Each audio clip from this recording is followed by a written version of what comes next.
Hello বন্ধুরা, voice send ওভারের আরও একটি নতুন ভিডিওতে আপনাকে স্বাগতম। আপনি যদি এই চ্যানেলে নতুন হয়ে থাকেন আর আপনার মনে যদি সবসময় অমীমাংসিত সব রহস্য তাড়া করে বেড়ায়, তাহলে এই ভিডিওটি আপনার জন্য। আজ আমরা জানতে চলেছি হাজার বছরের এক বিস্ময়কর জাতির ইতিহাস ইসরায়েল। সেই সাথে আরও জানবো এর উৎপত্তি ও এখনকার ফিলিস্তিন দখল সম্পর্কে। চলুন শুরু করা যাক। তারা একসময় ছিল দাস, পরিণত হয় এক ইতিহাস, ধর্ম আর রহস্যে ঘেরা জাতিতে। ইসরায়েলি জাতিগোষ্ঠীর পথ চলা শুরু হয়েছিল হাজার হাজার বছর আগে, মরুভূমির বালুকণায়। ইসরায়েলি জাতির সূচনা হয় হিব্রু পিতৃতান্ত্রিক নেতা ইব্রাহিম থেকে। ধর্মীয় কাহিনী অনুযায়ী ঈশ্বর তার সঙ্গে চুক্তি করেন, তার বংশধরদের তিনি একটি প্রতিশ্রুত ভূখণ্ড দিবেন। ইব্রাহিমের পুত্র ইসহাক আর তার পুত্র ইয়াকুব, যিনি পরবর্তীতে ইসরায়েল নামে পরিচিত হন। তার 12 পুত্র থেকেই জন্ম নেয় 12টি গোত্র, যাদের সম্মিলিতভাবে বলা হয় ইসরায়েলি জাতি। তবে এই জাতি চিরকাল স্বাধীন ছিল না, তারা মিশরে দাসে পরিণত হয়। মসি বা মোসেসের নেতৃত্বে এক বিস্ময়কর যাত্রা শুরু। 10টি মহামারীর পর লাল সাগরে দ্বিখণ্ডিত হয় আর তারা পাড়ি দেয় মুক্তির পথে। এই যাত্রা শুধুই শারীরিক ছিল না, ছিল আত্মিকও, কারণ সিনাই পর্বতে মসি পায় 10 আদেশ, যা ইহুদি ধর্মের ভিত্তি। ইসরায়েলেরা প্রতিষ্ঠা করে একটি রাজ্য। ডেভিড ও সলোমনের নেতৃত্বে গড়ে ওঠে জেরুজালেমের নগর ও বিখ্যাত মন্দির। কিন্তু ইতিহাস ছিল অস্থির। আক্রমণ, নির্বাসন ও বিচ্ছিন্নতার গল্প। তারা ছড়িয়ে পড়ে পৃথিবীর নানা প্রান্তে। একে বলা হয় ডায়াসপোরা। তবুও তারা তাদের পরিচয় হারায়নি।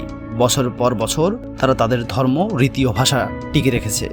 ইসরায়েল ফিলিস্তিন দখল কিভাবে শুরু করলো? ফিলিস্তিন অঞ্চল 1517 সাল থেকে ছিল ওসমানীয় সাম্রাজ্যের অংশ। প্রথম বিশ্বযুদ্ধের সময় ব্রিটিশরা ফিলিস্তিন দখল করে নেয় এবং 1917 সালে বালফোর ঘোষণাতে তারা জানায় ইহুদিদের জন্য জাতীয় আবাসভূমি তৈরি করবে। ব্রিটিশ শাসন আমলে ইউরোপ থেকে বহু ইহুদি ফিলিস্তিনে আসতে থাকে, বিশেষ করে নাৎসি নিপীড়নের সময়। এতে আরবদের সঙ্গে উত্তেজনা বাড়ে, দাঙ্গা সংঘর্ষ চলতে থাকে। এর ওই প্রেক্ষিতে 1947 সালে জাতিসংঘের বিভাজন প্রস্তাব শুরু হয়। জাতিসংঘ ফিলিস্তিনকে 2টি ভাগে ভাগ করার প্রস্তাব দেয়, একটি ইহুদি রাষ্ট্র আর একটি আরব রাষ্ট্র। ইহুদিরা এই প্রস্তাব মেনে নিলেও আরবরা তা প্রত্যাখ্যান করেন। 1948 সালে ইসরায়েল স্বাধীনতা ঘোষণা করলে সঙ্গে সঙ্গে আরব দেশগুলো যুদ্ধ ঘোষণা করে। এরপর শুরু হয় 1948 সালের আরব ইসরায়েল যুদ্ধ, যা নাকবা নামে পরিচিত। ইসরায়েল যুদ্ধ জয়লাভ করে এবং পরিকল্পিত ভাগের চেয়ে বেশি ভূমি দখল করে নেয়।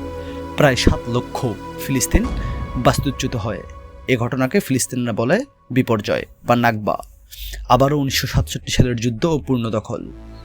6 দিনের যুদ্ধে ইসরায়েল জর্ডানের কাছ থেকে ওয়েস্ট ব্যাংক ও পূর্ব জেরুজালেম, মিশরের কাছ থেকে গাজা ও সিনাই, সিরিয়ার কাছ থেকে গোলান হাইটস দখল করে।